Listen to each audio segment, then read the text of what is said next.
Et bienvenue tout le monde pour ce tout nouveau point météo ce 19 septembre 2025. On se retrouve pour parler de la situation qui ce week-end va devenir orageux. Vous allez le voir tout de suite avec les centres d'action.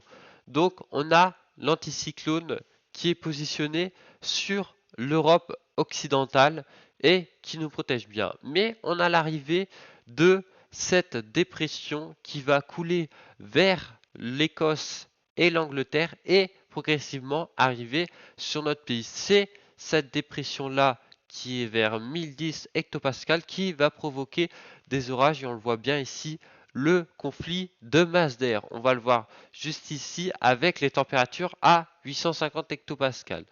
Donc là, on avait un temps extrêmement chaud pour la normale, on va dire, de saison. Donc là, avec du moins 8, du plus 8, je veux dire, d'anomalie. Donc là, on va passer sous les normales de saison ce week-end à partir de samedi, vous allez le voir ici, avec un changement de flux, avec un flux océanique qui va arriver. Voilà, avec des conditions plus agitées et plus fraîches. Donc là, on voit bien la fraîcheur arriver sur le pays, hein. Là, on voit vraiment la nette différence. Donc, on devrait avoir ce temps qui devrait rester jusqu'au début de semaine prochaine, encore avec des orages, des traînes parfois actifs. On va le voir avec Arôme pour déjà ce vendredi soir parce qu'on attend des orages. Et oui, si on peut regarder Kéronos, on a des orages, on attend des orages modérés, on attend quelques orages aussi sur le sud-ouest, parfois isolés, mais on devrait avoir quelques orages qui devraient passer sur la Vendée par exemple ou la Loire-Atlantique en remontant sur le nord du pays. Donc on les voit, ces petits amas pluvieux qu'on voit sur le radar. Donc ces quelques orages modérés vont avoir quand même des difficultés pour évoluer dans une masse d'air quand même assez chaude. On va avoir une petite perturbation qui va passer demain matin sur la Bretagne avec des pluies, voilà, tout ce qu'il y a de normal. Et on va voir l'activation d'orage là vers 16 heures du côté de la Normandie et du nord. Et là, on devrait avoir une ligne de convection et d'orage cellulaire. Et là, il faudra faire attention parce que le risque de tornadique est assez élevé pour ces régions. On devrait aussi, alors après, sur le soir et la nuit, d'autres orages partant du sud-ouest qui vont monter de l'Espagne et qui vont provoquer des orages violents. Et oui, ça sera des orages violents, donc à surveiller.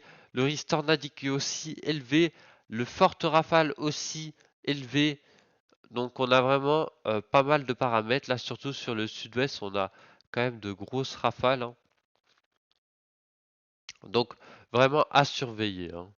Aussi de fortes pluies qui vont concerner ce week-end entre samedi et dimanche. On pourra atteindre jusqu'à 40, 60 mm, 70 mm localement. Et puis pour la semaine prochaine, on devrait avoir toujours des orages parfois violents, vraiment très très violents du côté de la Méditerranée là pour dimanche. Là, on a vraiment un truc sur Harmonie assez violent, même exceptionnel là. Donc, va falloir faire attention au cumul. Ça pourrait un petit peu stagner, voilà. Là, attention, pour être sur un épisode méditerranéen, faudra surveiller. Là, on a pas mal de cumul, donc faudra surveiller. Mais sur le nord-ouest, vous voyez que pour dimanche, on a la dépression qui va passer, donc des orages parfois isolés et modérés, donc qui vont traverser sur la côte atlantique. Et pour la semaine prochaine, donc on va regarder quand même voilà, de l'instabilité et des pluies, parfois le nord, le centre, donc à surveiller, et puis peut-être d'autres perturbations pour la suite. Donc Pour ce week-end, on devrait rester en dessous des normales de saison, surtout dimanche, parce que dimanche ça a vraiment bien baissé après les orages. Là, il va faire encore bon vendredi, ce soir, et puis demain un petit peu, ça va se décaler un peu plus à l'est et sur le sud-ouest, mais après les orages, la température va baisser. Voilà, voilà. Vous pouvez le voir sur Windy, les orages aussi. Donc parfois très violents même, hein. Très très violents là, sur Windy. Donc faudra surveiller ça encore une fois. Pour la région Corse aussi, faudra surveiller parce qu'on a vu que ça il y a quelques semaines aussi. Donc à surveiller la Méditerranée surtout, surtout. Et aussi le sud-ouest jusqu'au nord-ouest, nord-est. Donc voilà, merci d'avoir écouté ce point météo. On se retrouve pour une prochaine vidéo. Ciao, ciao.